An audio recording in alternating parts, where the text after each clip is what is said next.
Here's how to make a healthy, vegan, 3-course Christmas dinner. This is now how to make the healthy tomato and basil soup.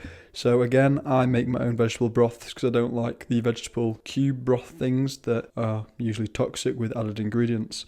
So for this you need half a carrot, 1/4 of an onion, but I guess I'll just use a small onion, very small onion, half a celery stick, 1 garlic clove, a bay leaf, it's optional, and a cup of water. Now it's easy, all you've got to do is chop up the carrot, chop up the onion, chop up the celery, smash the garlic clove, so just do it with the back of a spoon, and then just put the bay leaf in a pan. And then you have to bring that to boil, and then reduce and simmer for 15 to 20 minutes. So it should be looking like this, and then you need to bring it to a boil, like I said, over a medium to high heat. And once it starts boiling, you will reduce it to a low heat and simmer for 15 to 20 minutes. Whilst the vegetable broth is simmering for that 15 to 20 minutes, you might as well get your other things ready for the actual soup. So you're going to be needing half a cup of basil leaves. You're going to be needing 1 cup, once I've done it, of chopped, well, halved cherry tomatoes, or just 2 large tomatoes, 1/4 of an onion again, but I'm just going to use a small one, some more for garnish, a bit more basil, and a garlic clove, plus some extra things like the sea salt and some, I've got dried thyme, which is optional. I'm going to use 1/4 of a teaspoon of that, half a cup of coconut milk, what I'll get to, and then the half a cup of the homemade vegetable broth when it's done. So you're now going to want to mince up the garlic, as you can see I've done. Just chop up the onions finely, and half the tomatoes. After the 15 to 20 minutes up, you need to strain it in a fine mesh strainer and dispose of the vegetables and keep the vegetable broth left in some sort of jug. Now you're going to move on to the actual soup recipe. You're going to put about a teaspoon of coconut oil in the pan. I personally use coconut oil just because I know that's the healthiest for me. You're going to heat that up till it's melted, and then you're going to add the onion and the garlic until that is starting to brown, so for 2 to 3 minutes.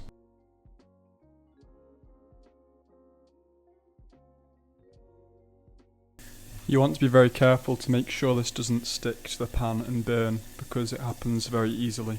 Once the 2 to 3 minutes are up, it's time to add the chopped tomatoes and some salt. You need to now cook these for 5 to 7 minutes, stirring occasionally until the tomatoes start to break down and release their juices. This is how the tomato should start to be looking after the 5 to 7 minutes is up. Now it's time to add in the half a cup of basil and the bit of thyme I'm going to use, because I'm going to use dried, but you can use fresh if you want. And you now need to cook these for an extra 1 to 2 minutes until the basil starts to wilt. After the 1 to 2 minutes is up, it's time to add the half a cup of vegetable broth and half a cup of coconut milk.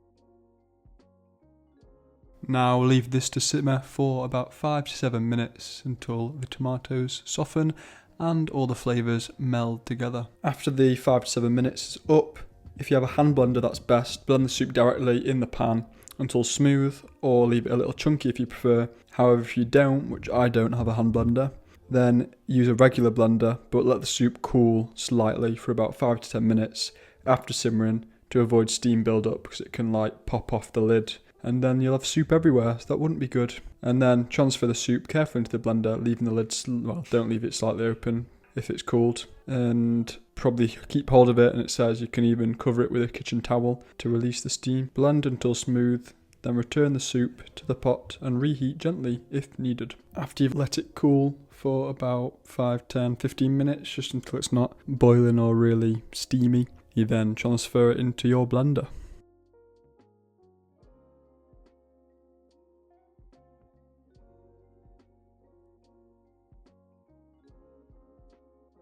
Once it's your desired consistency, this is kind of what I'm going for. Because I let mine cool, I'm now going to reheat it in a pan. So I'm now just going to bring that to a boil till it starts bubbling, and then that is the right temperature that I want it for to eat it. So I've got mine warm enough. I'm now going to transfer it to a bowl. And that's the soup done. Now you can enjoy it knowing you've made a healthy soup that's good for you.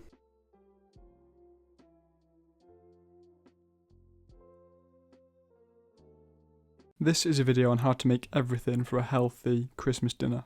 This is now how to make the Alkaline Christmassy currant flatbread, which is the closest you can really get to a healthy Yorkshire pudding alternative. For this you're going to need 1/3 of a cup of spelt flour, which is the alkaline friendly flour, 3 tablespoons of water, just as needed, a handful of dried currants, but don't worry if you don't have currants, I know they're hard to find, I couldn't find any that were any good, then just use raisins, a pinch of sea salt, 1/4 of a teaspoon of ground cinnamon, and 1 teaspoon of coconut oil. So first you need to, in a small mixing bowl, combine the spelt flour, sea salt and cinnamon.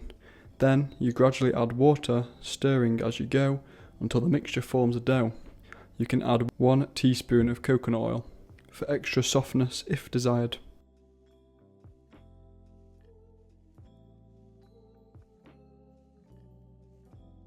Should be looking a bit like this, and then now you need to transfer the dough onto a clean surface and knead for 2 to 3 minutes, adding a little extra flour if it's too sticky. The dough should be smooth and slightly elastic.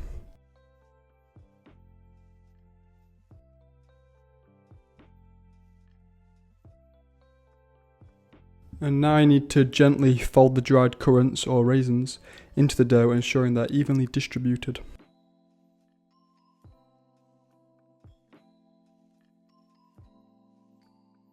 Now roll out the dough into a flat round shape, about 1/4 of an inch thick. You can also press it into a small pan to make it a slightly thicker flatbread.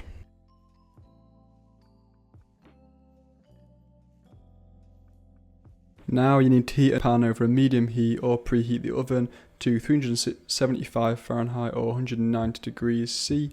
If cooking in a pan, cook the flatbread for 3 to 4 minutes on each side until golden brown and slightly puffed up. If baking, place the shaped dough onto a baking sheet and bake for about 10 to 12 minutes or until lightly golden.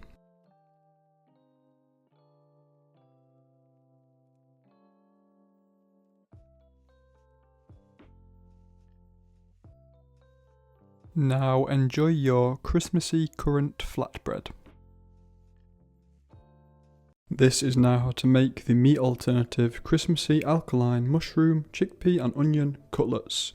This makes 2 medium cutlets. So what you're going to need is 2 tablespoons of onion finely chopped, 1/2 a cup of mushrooms, 1/4 a cup of first dried chickpeas. So they was dried when there was a 4th, but then they need to be soaked overnight because I only cook from raw. So they was dried, soaked overnight and then cooked, and then you've got that much. And then you're going to need a tablespoon of spelt flour, 1/4 a teaspoon of thyme, 1/4 a teaspoon of ground cumin, a pinch of sea salt, and then some coconut oil for the cooking. First you're going to heat a teaspoon of coconut oil in a pan, and then once that's melted, add the finely chopped mushrooms and onions and cook for 5 to 7 minutes until they soften and the mushrooms release their moisture. Then let them cool slightly.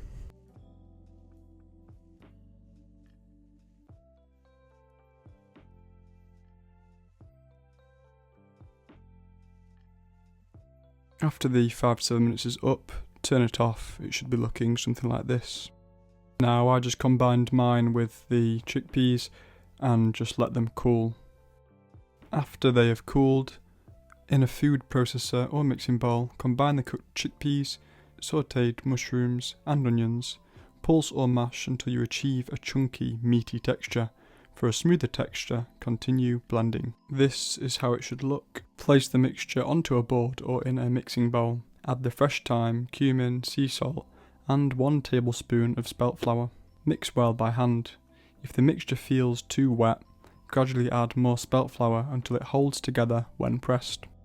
Now shape the cutlets. Divide the mixture into 2 equal portions on a clean board. Shape each portion into a round or oval cutlet about 4 to 5 inches in size. Now it's time to cook the cutlets. Heat 1 to 2 tablespoons of coconut oil in a skillet over medium heat, or preheat your oven to 375 degrees Fahrenheit, so 190 degrees C. If frying, cook each cutlet for 3 to 4 minutes on each side until golden brown and firm. If baking, place the cutlets on a baking sheet and bake for about 20 to 25 minutes, flipping halfway through until golden and firm. Now enjoy your healthy homemade cutlets. This is how to make alkaline stuffing. This makes 2 small balls. So I'm going to start with how to make the homemade vegetable broth, because I don't use them vegetable broth cubes because they're usually toxic with added ingredients. So first you're going to need 1 to 1.5 cups of water, a small carrot chopped, a small celery stalk chopped, 1/4 of a small onion chopped, 1 garlic clove smashed, 1 bay leaf, 1/2 a teaspoon of thyme, fresh or dried, and some sea salt to taste. Now I've prepared all of the veg, so just chopped the onions, the celery, the carrots, and smashed the garlic clove. Just do it with a knife or the back of a spoon, and then the bay leaf just stays how it is. Now in a pan, combine all the ingredients together.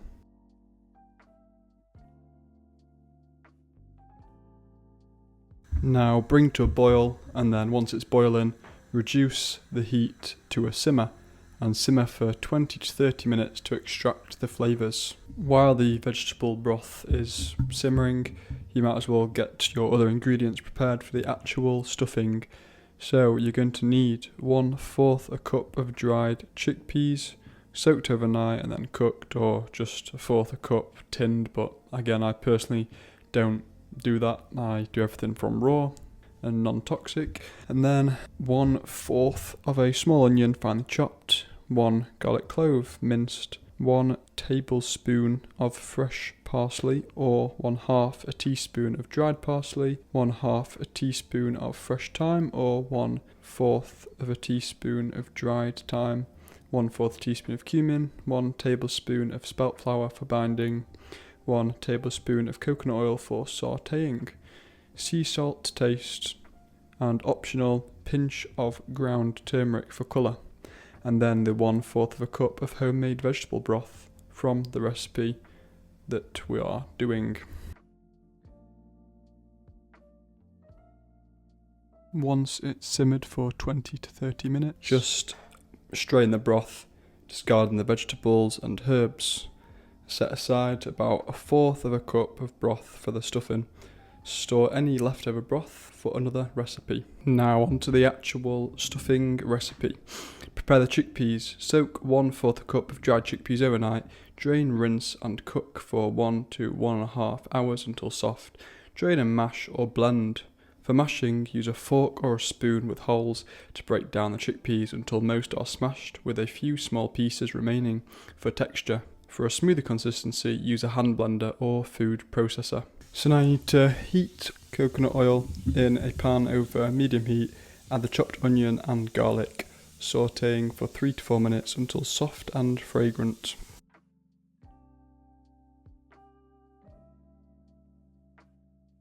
Now it's time to combine the ingredients. In a bowl, combine the mashed chickpeas, sautéed onions and garlic, parsley, thyme, cumin and sea salt. Gradually add spelt flour and vegetable broth until the mixture is moist but holds together well. You can also add a pinch of turmeric for colour.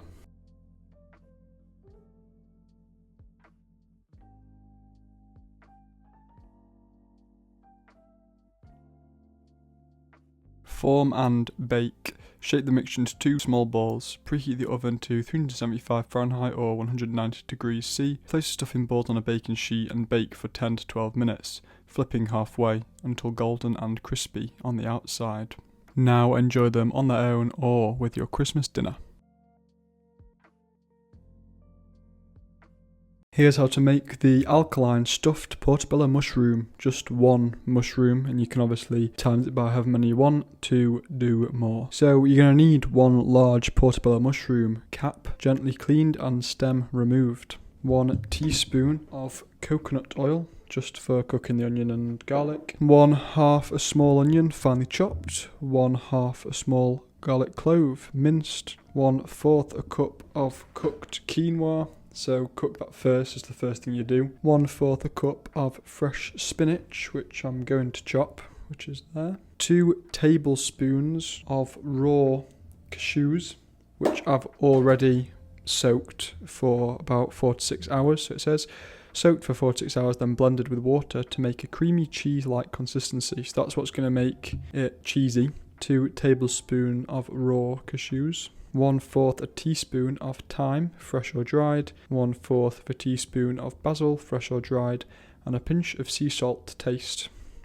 So the first thing you're going to need to do is, in a blender, combine the soaked cashews with a small amount of water, about 2 tablespoons, and blend until smooth and creamy. Add a pinch of sea salt and blend again, set aside. The best I can get it is about that consistency, sadly, because I'm cooking for one, which means it's not a big batch, so my food processor can't actually properly blend it to like a cheese consistency, but I'm not too worried, it'll still taste the same. Next, you're going to need to heat 1 teaspoon of coconut oil in a pan over medium heat. Add the finely chopped onion and sauté for 3 to 4 minutes until soft and translucent. Then add the minced garlic and cook for 1 to 2 minutes until fragrant, and then stir in the chopped spinach and cook until wilted, about 2 to 3 minutes. Now, in a mixing bowl, combine the sautéed onions, garlic, spinach, cooked quinoa and cashew cheese. Season with thyme, basil and some sea salt. Adjust the consistency by adding a little extra cashew cheese or water.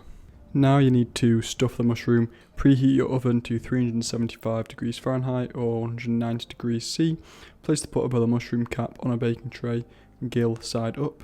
Spoon the quinoa and cashew cheese, filling generously, into the mushroom cap, pressing down gently to pack it in. Now bake the mushroom. Bake the stuffed mushroom in a preheated oven for about 20 to 25 minutes or until the mushroom is tender and the filling is heated through. Serve. Once baked, remove the mushroom from the oven and serve immediately as part of your Christmas dinner plate. Or if you just want to scran it on its own, not for Christmas. Now enjoy.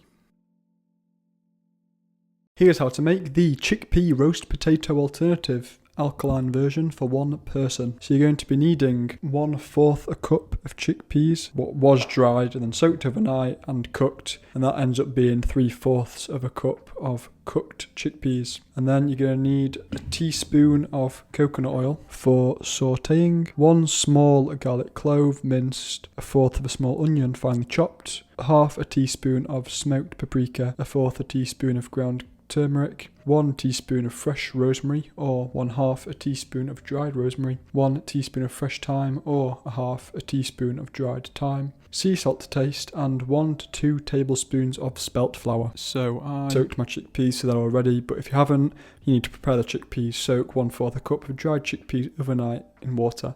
The next day, drain and rinse them. Cook the chickpeas by simmering them in water for about 1 to 1.5 hours until soft. Drain and set aside to cool slightly. Next, you're going to need to sauté the onion and garlic. Heat coconut oil in a small pan over medium heat. Add the finely chopped onion and minced garlic and sauté for 2 to 3 minutes until softened. Now you need to mash the chickpeas in a bowl or food processor. Mash the cooked chickpeas until smooth or pulse in a food processor until they form a thick paste. Combine the ingredients. Add the sautéed onion and garlic mixture to the mashed chickpeas. Then add smoked paprika, turmeric, rosemary, thyme and sea salt. Mix well to combine. It should be looking something like this. Now transfer it to a bowl to mix. Bind with flour. Gradually add chickpea or spelt flour, starting with 1 tablespoon, and stir until the mixture holds together. If it's too loose, add more flour as needed, but the goal is to make a thick, cohesive mixture that can hold its shape when formed. When it holds together, form the roast potatoes. Shape the mixture into small, round patties or bite-sized pieces. similar to the size of roast potatoes. Then cook the roast potatoes. Either heat coconut oil in a skillet over medium heat, fry the patties or pieces until golden brown and crispy on all sides, about 3 to 4 minutes per side. Alternatively, which I'm going to do, bake in a preheated oven at 375 degrees Fahrenheit or 190 degrees C for 15 to 20 minutes, flipping halfway through. Serve. Serve as a tasty, crunchy roast potato alternative with your Christmas dinner.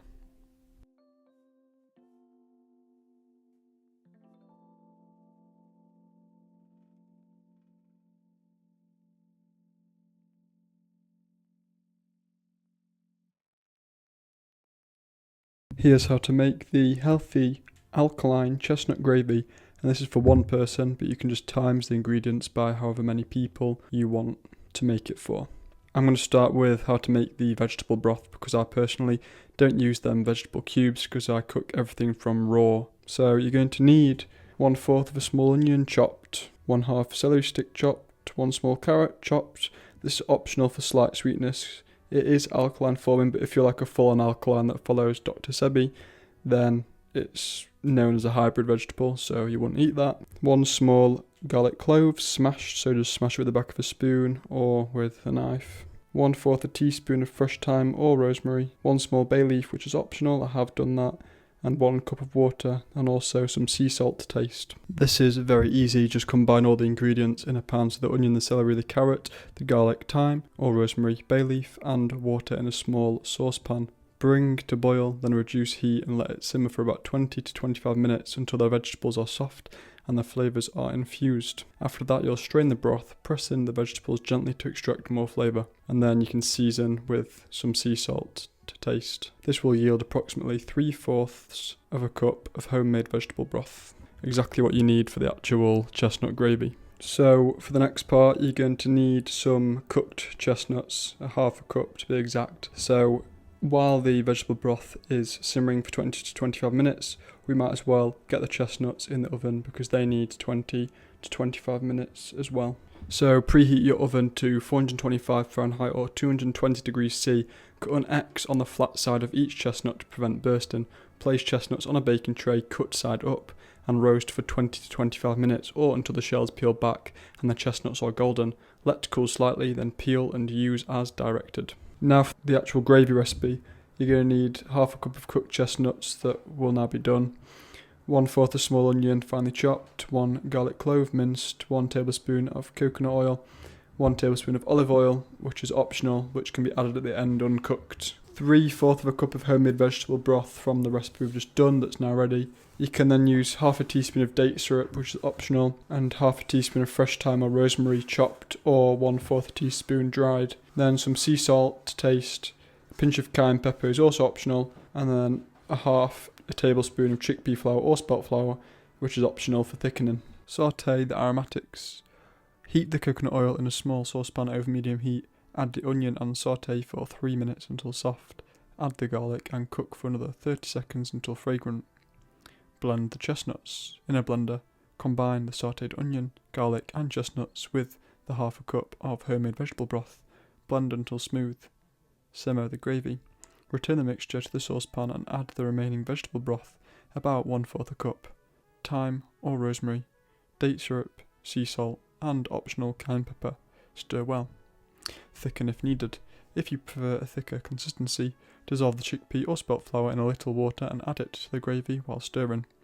Simmer. Let the gravy simmer on a low heat for 5 to 10 minutes, stirring occasionally until it reaches your desired thickness.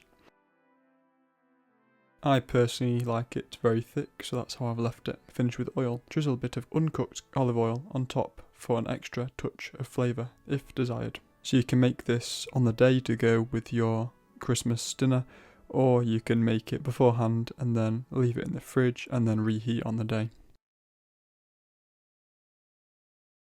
Here's how to make a healthy alkaline cranberry sauce. You're going to need 1 cup of fresh or frozen cranberries, 1 tablespoon of date syrup or agave syrup to taste, 1/2 a cup of water, 1 teaspoon of fresh orange zest, optional for added citrusy flavour. 1 teaspoon of fresh lemon juice, which is optional. 1 teaspoon of ground cinnamon, which is also optional for warmth, and a pinch of sea salt. So now, the first thing, prepare the cranberries. In a saucepan, combine the cranberries, water and date syrup. Simmer. Now bring to a simmer over medium heat. Cook for 10 to 15 minutes, stirring occasionally. The cranberries will begin to pop and break down, creating a natural thickening. After 10 to 15 minutes of simmering, mine's looking a bit like this. And now you can adjust your flavour. So once the cranberries have softened, add the orange zest, lemon juice if using cinnamon, and a pinch of sea salt, and stir to combine. Adjust consistency. If the sauce is too thick, like mine is quite thick, it's less of a sauce at the minute, add a little more water to reach your desired consistency. If it's too thin, continue to simmer for a few more minutes until it thickens. Now just take it off the heat and let it cool. If you want to save this for a later day, it can go in a glass jar in the fridge for 5 to 7 days without the lemon juice. However, if you have put the lemon juice in, it will last 10 to 14 days in the fridge. So you can make it well before your Christmas day and have it ready. Or you could just make it on Christmas Day as it's quick.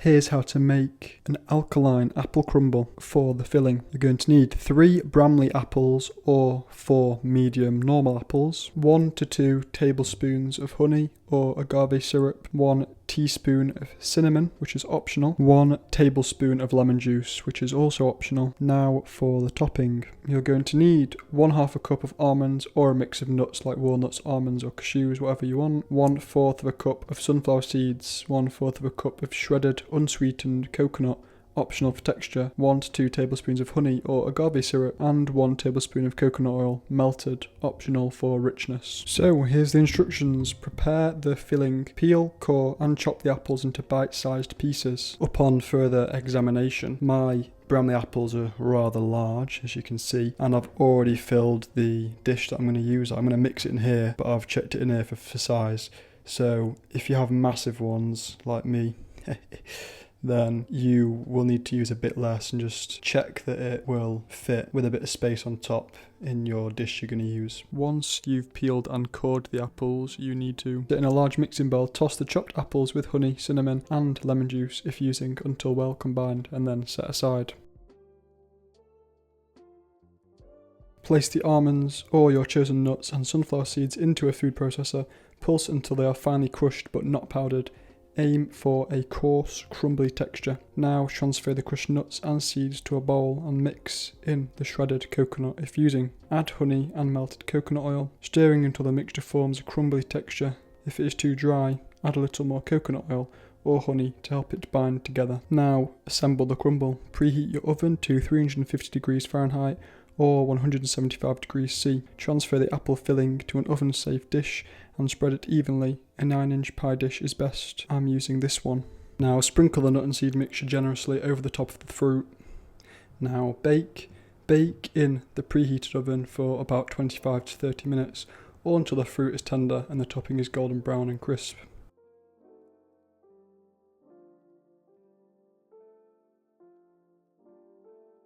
Serve.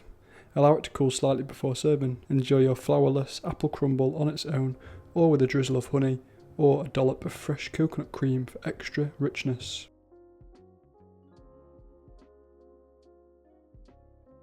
If you want to see how to make any other healthy Christmas food, have a look at the playlist on screen now. Thank you for watching and see you in the next one.